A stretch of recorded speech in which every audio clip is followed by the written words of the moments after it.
ప్రస్తుత కాలంలో వృద్ధుల యొక్క ఆలనా పాలన చూసుకోవాలంటే ఎంతో మంది అయిష్టానికి గురవుతుంటారు. కానీ మన అనంతపురం జిల్లాలో ఏకంగా తమ ఇంటిని వృద్ధాశ్రమంగా మార్చి వారి యొక్క ఆలనా పాలన చూసుకుంటూ ఎన్నో సేవలు అందిస్తున్నారు. అది ఎక్కడో కాదంటే మన అనంతపురం జిల్లా నార్పల్ల మండలంలోని కొరగానపల్లి గ్రామంలో చెన్నకేశ్వరాన్ని ఏర్పాటు చేసి వృద్ధుల ఆలనా పాలన చూస్తున్నారు. ప్రస్తుతం మనతో ఫౌండర్ చంద్రశేఖర్ రెడ్డి గారు ఉన్నారు. మరిన్ని వివరాలు వారి మాటలని అడిగి తెలుసుకునే ప్రయత్నం చేద్దాం.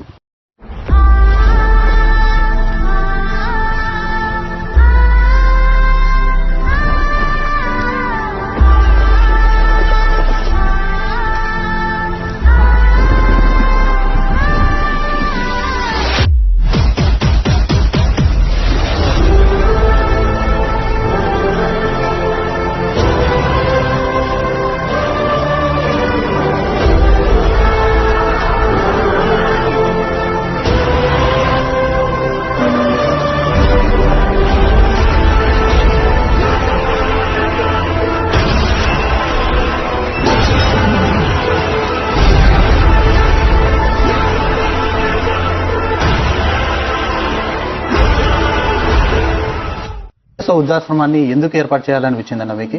ఇది నాకైతే వచ్చిన ఆలోచన కాదు, ఇది నా భార్య శ్రవంతికి వచ్చిన ఆలోచన. నాకైతే ఫస్ట్లో ఇష్టం లేదు, కానీ ఆ పాప ఒక ఆశ్రమం చూసి ఇట్లా పరిస్థితి ఇట్లా అనింది. అంటే చాలా కష్టం, మనం చేయలేము, ఇబ్బంది పడతాము అని చెప్పిన. అంటే ఇంకా చాలా పట్టుబట్టింది. లేదు మనం చేసి తిరగాలి, ఎట్లా తిరిగి అంటే పోలే రిజిస్ట్రేషన్ చేస్తే వాటికి క్లోజ్ అవుతుంది అనుకుంటా. కానీ రిజిస్ట్రేషన్ చేసినాక ఈ పాప ఫేస్బుక్ ఓపెన్ చేయడము, ఫేస్బుక్లో పోస్టులు పెట్టడము, అట్లా ఈ అనాథలు కానీ రావడం జరిగింది వృద్ధులు. అట్లా జరగడంతో అది అట్లే కంటిన్యూ అవుతుంది. ఈ వృద్ధాశ్రమాన్ని ఏర్పాటు చేసినప్పుడు ఏమన్నా గ్రామస్తులు మీకు సహాయ సహకారాలు అందించినారా? గ్రామస్తులకు అయితే నో రెస్పాండింగ్ అండి. గ్రామస్తులు ఈ ఆశ్రమంలో ఎటువంటి జోక్యము లేదు. వీళ్ళకు అసలు ఎవరు రారు, సందర్శించరు. ఒక పక్కన ఏదైనా గృహప్రవేశం జరుగుతున్నా కానీ, ఏదైనా అకేషన్ జరుగుతున్నా కానీ అదే అనాథలు ఉండారు కొద్దిగా ఏమన్నా వాళ్ళకు అనే ఆలోచన అయితే ఎవరికి లేదండి. మామూలుగా ప్రస్తుతం ఇంట్లో గడుపుకోవాలన్నా కూడా ఎంతో ఖర్చుతో కూడుకుంది. అట్లాంటిది ఇప్పుడు మీరు వ్యవసాయం చేసుకుంటూ ఈ వృద్ధాశ్రమం నడపడానికి ఏ విధంగా ఎంత ఖర్చు అవుతుంది, ఏంటి పరిస్థితి?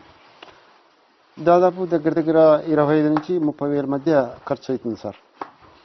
ఖర్చు అవుతుంది అంటే ఎవరన్నా కానీ దాతలు ఏమన్నా స్వచ్ఛంద సంస్థలు అట్లాంటి వారు ఏమన్నా మీకు ఏమన్నా సహాయ సహకారాలను తీస్తున్నారా? ఏ పరిస్థితి?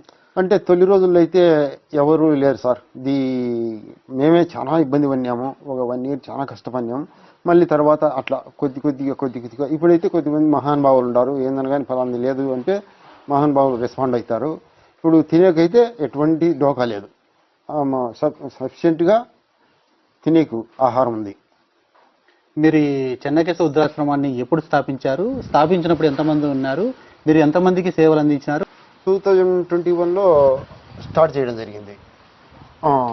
అప్పటి నుంచి ఫస్ట్ వేరే చోట రేగలగూడ దగ్గర పెట్టి ఆడ కొన్ని ఇబ్బందుల వల్ల ఇక్కడ రావడం జరిగింది.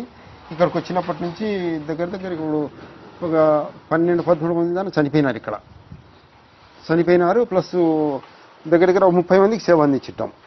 ఇంకో కుమార్ అని అతను ఉండే, అతనికి పూర్తి కాలు తీసేయడం, హై షుగరు, అతను కాలినతను, ఇట్లా వీళ్ళందరికీ బాగా చేసి పంపించినాం.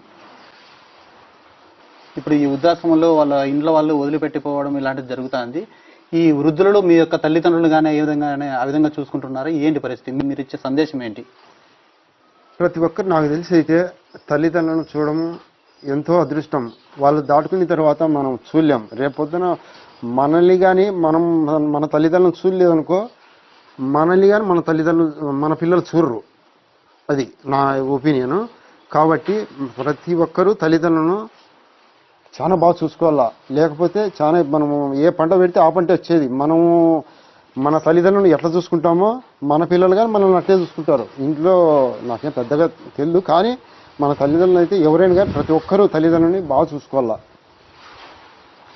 ఈ వృద్ధాశ్రమానికి ఎవరైనా సహాయ సహకారాలు అందిస్తున్నారు? ఇప్పటివరకు ఏమన్నా స్వచ్ఛంద సంస్థలు అట్లాంటివి ఏమన్నా మిమ్మల్ని గుర్తించి మీకు సత్కారాలు కానీ ఏమైనా సహాయం చేయడం కానీ ఇలాంటివి ఏమైనా జరిగిందా? గైబువల్లు గారని కర్నూలు అతను సంస్థే కర్నూలుకు పిలిపించి మమ్మల్ని సన్మానం చేయడం జరిగింది. ఓ మొమెంటో ఇవ్వడం జరిగింది. ప్లస్ ఇంకా ఈ స్వచ్ఛంద సంస్థని అనంతపురంలో ఒక స్వయం సేవా సహాయానికి వృద్ధుల దినోత్సవం రోజు అక్కడ మమ్మల్ని సన్మానించడం జరిగింది. మీరు వృద్ధులకు సేవలు అందించడం బట్టి మీరు ఏమి సంతోషం వ్యక్తం చేస్తున్నారు? ఏ విధంగా ఉంది లైఫ్లో అంటూ నాకైతే చాలా సంతోషకరమైన విషయం. ఎందుకంటే అందరి జీవితాల్లో ఇట్లాది సేవ అనేది దొరకదు.